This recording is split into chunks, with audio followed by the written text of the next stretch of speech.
Bonsoir à tous, bonsoir à toutes les amis, j'espère vous retrouver au meilleur de votre forme les merengues. Demain à 21h, derby de Madrid, les hommes de Carlo Ancelotti qui se déplacent sur la pelouse de Retafe, et Retafe qui est un club situé dans la banlieue sud de Madrid, donc d'une certaine manière c'est un derby. Le Real Madrid qui doit faire bonne impression et surtout qui doit renouer avec la victoire pour pouvoir se propulser en tête du championnat. Je vous laisse avec les commentaires, les déclarations de notre coach Carlo Ancelotti en français, let's go.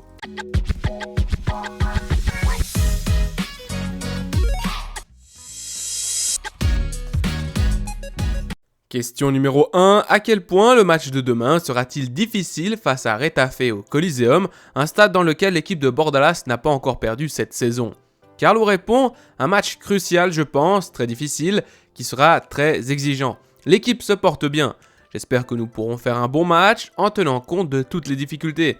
Parce que Retafe est une équipe très solide qui joue bien au football et qui est très forte dans les duels. Nous sommes convaincus que l'équipe, la nôtre, se porte bien. Comme je l'ai dit, c'est un match crucial pour le championnat et pour la saison. Question numéro 2. Est-ce cruel pour vous de vous asseoir sur le banc du Real Madrid? Carlo répond, je m'attendais à cette question. Eh bien, ce que je veux dire, c'est une seule chose. Je ne veux pas que l'un d'entre vous fasse des comparaisons de ce genre. Je respecte ce qu'a dit Xavi, comme je respecte tous mes collègues. Je pense que nous faisons un travail fantastique, avec de la pression, c'est normal. Ma première pensée est donc de respecter toutes ses décisions, toutes ses paroles et toutes ses pensées. Je dis cela pour Xavi, mais je pourrais le dire pour n'importe qui d'autre. Question numéro 3. Je veux insister sur Xavi. J'aimerais savoir si vous comprenez sa décision. Carlo qui répond, je comprends. Question numéro 4. En 31 matchs depuis le début de la saison, le Real Madrid a dû revenir au score dans 10 rencontres. L'autre jour, vous avez dit que vous espériez ne plus avoir à le faire. Que doit faire l'équipe justement pour mieux commencer les matchs et ne pas avoir à aller à contre-courant? Carlo répond, marquer en premier est une chose, mais chaque match a sa propre histoire. Nous avons eu des matchs où nous avons pris l'avantage et d'autres où nous avons dû revenir au score, remonter. Et comme je l'ai dit, le fait que nous puissions revenir signifie que nous avons des ressources dans l'équipe et que les joueurs qui entrent en jeu apportent toujours leur contribution. Question numéro 5, permettez-moi d'insister sur Xavi, je ne veux pas me tromper dans les propos qu'il a tenus hier, ouvrir les guillemets, nous avons un problème avec les exigences de ce poste, en référence à entraîner le FC Barcelone. Il semble que l'on risque sa vie à chaque instant, et cela n'arrive dans aucun autre club, fermeture des guillemets. En tant qu'entraîneur de Madrid, avez-vous déjà ressenti cela à un moment donné? Carlo répond, je vous l'ai dit, je ne veux pas que l'on fasse de comparaison. Je respecte sa pensée, ses décisions, et c'est tout. Question numéro 6. Souhaiteriez-vous que Luka Modric reste dans l'équipe madrilène l'année prochaine? Carlo répond, comme je l'ai dit, Luka est une légende du football et du Real Madrid. C'est à lui de prendre les décisions pour la saison prochaine. Question numéro 7. Vous nous avez dit l'autre jour de vous interroger à nouveau aujourd'hui sur la question des gardiens de but. Je ne sais pas si vous pouvez nous le dire, qui va jouer cette semaine et s'il y aura, d'ici le retour de Courtois, un gardien titulaire. Carlo qui sourit aujourd'hui. Je ne peux pas te le dire, désolé. Question numéro 8. Mon collègue vient de vous interroger sur la question des remontadas et que vous avez répondu que les joueurs du banc, les remplaçants, sont importants pour ces remontées au score. Je voudrais savoir si vous avez changé votre relation avec les remplaçants et si maintenant vous misez davantage sur eux, sur le fait de faire plus de changements qu'auparavant. Est-ce que quelque chose a changé? Carlo répond, quelque chose a changé parce que la règle a changé. Avant, j'avais que 3 remplaçants. Maintenant, j'en ai 5 et je pense que c'est important pour gérer les matchs. Évidemment, je ne peux pas penser au type de changement que je vais faire avant la rencontre, mais ce que je pense pendant un match, c'est qu'il y a toujours un moyen de changer la dynamique, parce que 5 changements, c'est beaucoup. Je pense que chaque équipe a des ressources dans ce sens, parce que la vérité est qu'avec 5 changements, l'identité d'une équipe peut changer considérablement au cours d'un même match. Question numéro 9, je voulais vous poser une question sur Vinicius. L'autre jour, à Las Palmas, nous l'avons vu concentré, sans être provocateur, décisif. Comment voyez-vous Vinicius dans ce processus dont il a parlé, qu'il a essayé de changer? Parlez-vous à Vinicius, le voyez-vous plus concentré que jamais? Carlo répond non, je ne lui parle pas. Je le vois à l'entraînement, toujours le même, je pense qu'il a atteint son meilleur niveau sur le plan footballistique, qu'il se porte très bien physiquement et qu'il apporte beaucoup, surtout en termes de but.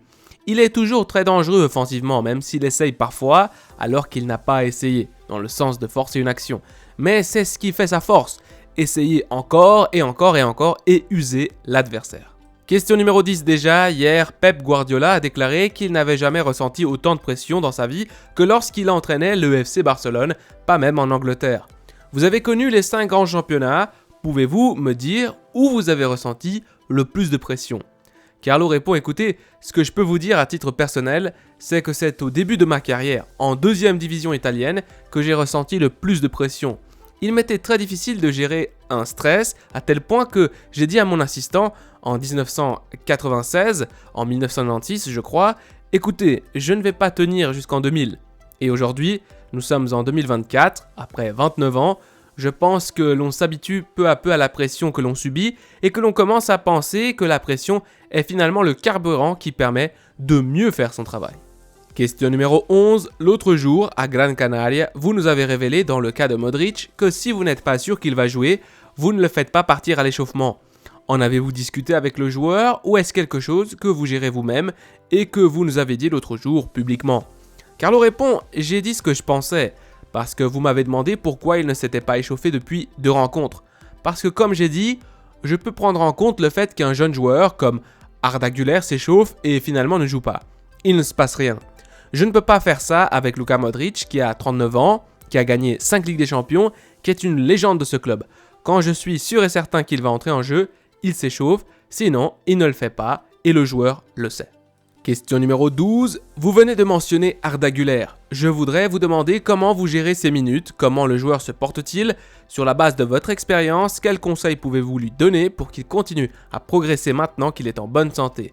Je vous en remercie. Carlo répond, je pense qu'Arda progresse très bien. Chaque jour, il s'améliore physiquement, il s'habitue à l'intensité que nous avons. Après 6 mois de blessure, il avait commencé un peu plus tranquillement. Maintenant, je pense que physiquement, il va bien. Je pense qu'il va avoir des minutes. Comme je l'ai dit, nous devons être patients avec lui. Je comprends qu'il y ait beaucoup de pression sur lui. Il y a tout un pays, la Turquie, qui veut voir Arda Güler jouer pour le Real Madrid. Je le comprends parfaitement.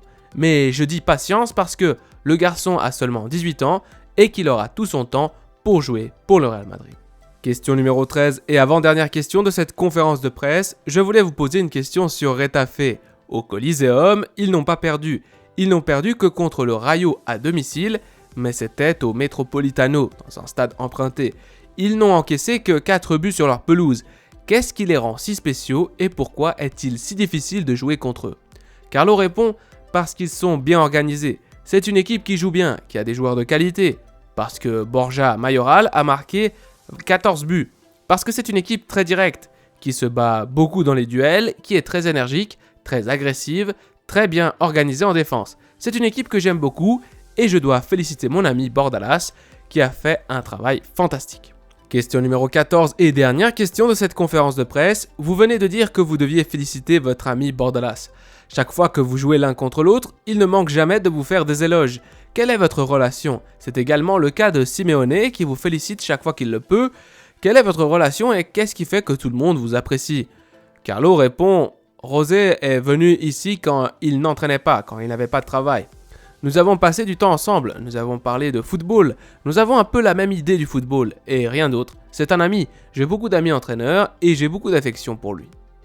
Mes amis merengues, cette vidéo touche à sa fin. Comme d'habitude, j'aimerais vous remercier pour tout le soutien, les pouces bleus et les commentaires. Vous êtes formidables. Merci d'appuyer ce projet. Demain, les hommes de Carlo Ancelotti affronteront donc Retafe à 21h. On espère voir un Real Madrid convaincant, tant offensivement que défensivement. Pour moi, c'est tout bon. À la Madrid y nada más. Prenez soin de vous et de votre famille, c'est le plus important. Allez,